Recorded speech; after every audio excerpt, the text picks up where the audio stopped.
একদিন বিকেলে শফিক মিয়া মাঠে গরু চড়াচ্ছিলেন। কিছুক্ষণ পর তিনি ক্লান্তি অনুভব করলেন। এজন্য তিনি একটি গাছের নিচে বসলেন। গরুটি তার পাশেই ঘাস খাচ্ছিল।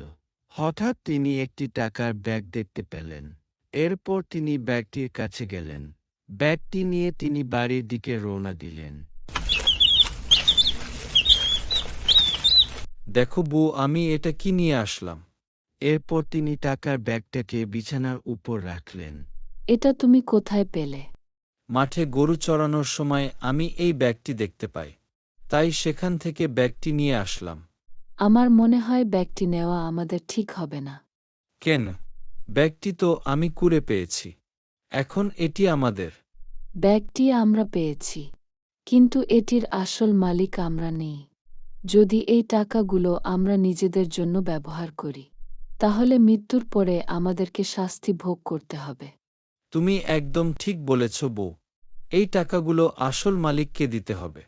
কিন্তু কিভাবে আমরা এর আসল মালিক খুঁজে পাব? তুমি বরং একটা কাজ করো, এই টাকার ব্যাগটিকে তুমি পুলিশের কাছে জমা দিয়ে আসো। পুলিশ সহজেই আসল মালিক খুঁজে বের করতে পারবে। ঠিক আছে, তাহলে পুলিশকেই ব্যাগটি দিয়ে আসি। এরপর তিনি ব্যাগটি পুলিশকে দেওয়ার জন্য রওনা দেন।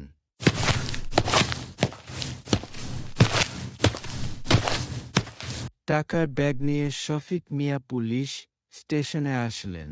সেখানে তিনি একজন পুলিশকে দেখতে পেলেন। তিনি ব্যাগটিকে নিচে রাখলেন এবং পুলিশকে সবকিছু বলে দিলেন। পুলিশ অফিসার শফিক মিয়ার সততায় মুগ্ধ হলেন। আমাদের প্রত্যেকেরই শফিক মিয়া এবং তার স্ত্রীর মতো সৎ হওয়া উচিত।